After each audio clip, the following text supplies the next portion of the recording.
What was your biggest shit, no going back now moment? Every time I solo traveled and arrived in a new country, me taking pictures of the North Korean military. If I was caught, I would be in a prison camp now. When I was younger, letting my older cousin talk me into a canoe ride down a flooded river. We'd planned it days in advance, but there was a lot of heavy rain in the area and the normally calm river was near flood level and quite rough. I really didn't want to do it, but I didn't want to let him down either, so I still went. I knew as soon as we saw the river this was a terrible idea. The whole thing was a shit show, and I honestly thought we were going to die. We had no control, and at one point we got stuck nose down in a large rock. Knowing if we tipped out we were drowning, we somehow made it out into the shore, where we walked back with the canoe.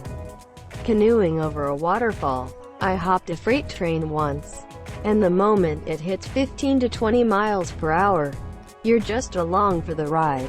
But the real no going back moment came when the train stopped on a siding outside Winnemucca. After waiting there for like 5 hours, I decided to walk into town and get some ice cream sandwiches.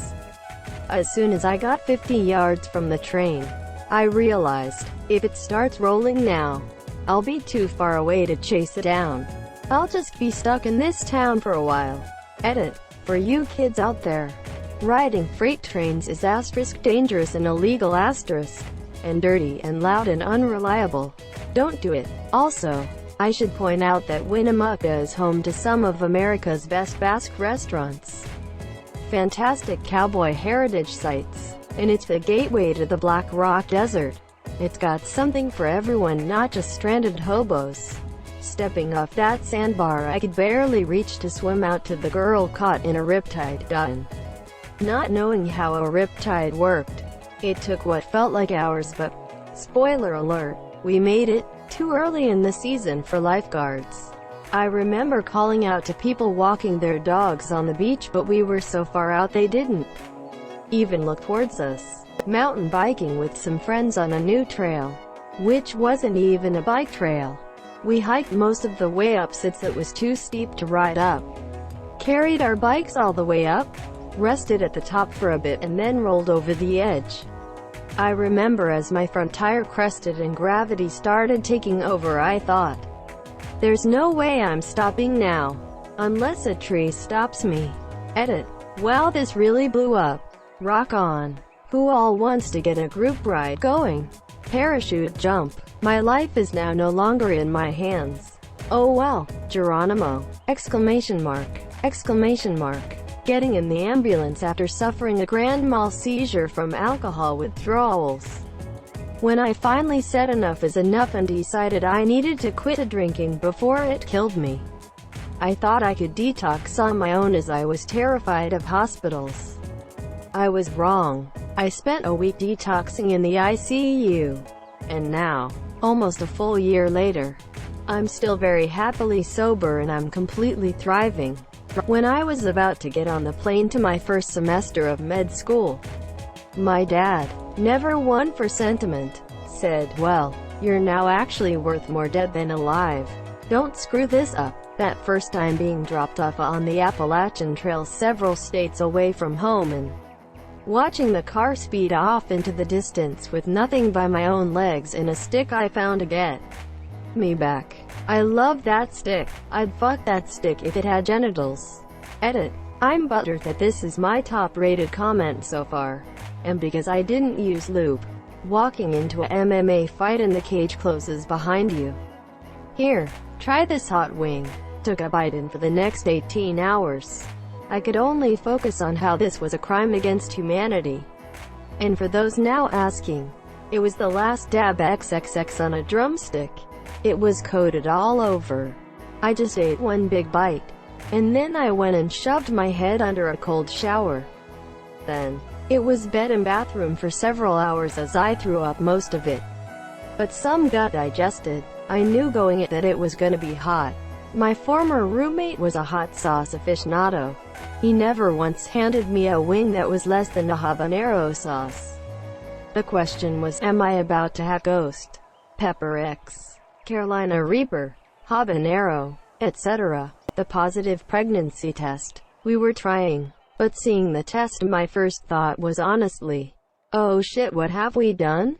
Quote, he's now 8 months old and it is the best, but still the scariest decision we ever made. I made a budget yesterday to figure out how much I'd need to move out. If I work 2 more hours than planned at a starter job I've lined up, I could do it easily, with all the optional expenses. That's when it hit me that I'm not in college anymore and I actually could have the money to live independently. A bit dark, but when I took a bunch of pills in a suicide attempt. It was around 10 p.m. on a Tuesday night and I had just gotten into an argument with my mom. I laid down in my bed and thought about my life. Considered asking my mom to take me to the hospital, but decided against it. I thought, welp, this is it, I'm dying. Then I fell asleep. I took more than the lethal dose of Seroquel XR but somehow woke up in the morning. Slow, but perfectly fine. I consider it a glitch in the Matrix, but one I am grateful for. This was in August 2019, and I'm doing a lot better now. Still struggling, but not suicidal. During takeoff on my first ever flight at the age of 30, I have a real intense fear of heights. Psychedelics, particularly DMT, because it all happened so quickly and intensely. When I reported a coworker's rape to her attacker's boss, I knew nothing would ever be the same for anyone involved. Edit. Jesus Christ, you jerks. Of course she asked me to report it? Holy fuck.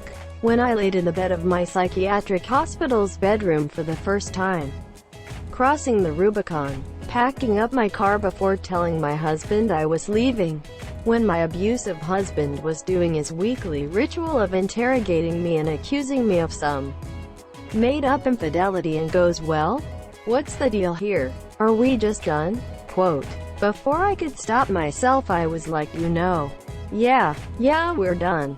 He didn't know, until that moment, that I had already spoken to a divorce lawyer and the police and had all my ducks in a row to take the fuck off. But I was planning on actually meeting with a lawyer before I told him. So then it was 2 weeks of awful Jekyll and Hyde bullshit before I could leave. I have to say, even though I was like, oh shit, it did feel so fucking good to say it though. Fuck that guy. Had this moment just now. Just handed in my bachelor thesis 2 days ago when we found out the wife is pregnant. Shit's getting real, boy. Guy in college said my name out loud as I had just finished writing it on the board to be put next to give the presentation. So I internally roll my eyes thinking, who's trying to bother me, and why I turned around, saw his gorgeous smile, felt something in my chest and knew I was in for a ride. Fucked it up though. 5 years ago my dog, Snoopy, passed away and he was my best friend for nearly 17 years. So I wanted a tattoo to remember him. One night after a bit of drinking I had my best human friend, roommate, draw a caricature of him on my right arm. I'm right-handed, so it was hard for me to draw it myself and I figured that would make it easier. It turned out to be even harder trying to tattoo myself with my left hand and while slightly drunk. Right after I messed up a line really badly I decided that I might as well keep going at this point, since it was not going to look perfect anyway. It came out very sloppy and it's definitely the shittiest tattoo I have. https i.imager.com/kiro7rw.jpg. But it is also my most cherished. I don't know if I ever want to get it touched up professionally because I kind of like how it's such a raw expression of emotion. Edit. For those curious as to what Snoopy actually looked like, here is the last picture. http i.imager.com/gm9myo.jpg. I have of us together a couple days before he passed in. Here is the first. http i.imager.com/rslyak1.jpg. I saw this cute girl and wanted to ask her out. As soon as I said hi to her I knew the only way to get out of it was to ask for her number. She was flattered but said no. Getting off the bus and immediately getting yelled at in Great Lakes for Navy boot camp, lol. Well, you actually watched the whole video. I'd give you a high five if I was a human. Make sure to click the like button and subscribe for more great content. See you next time.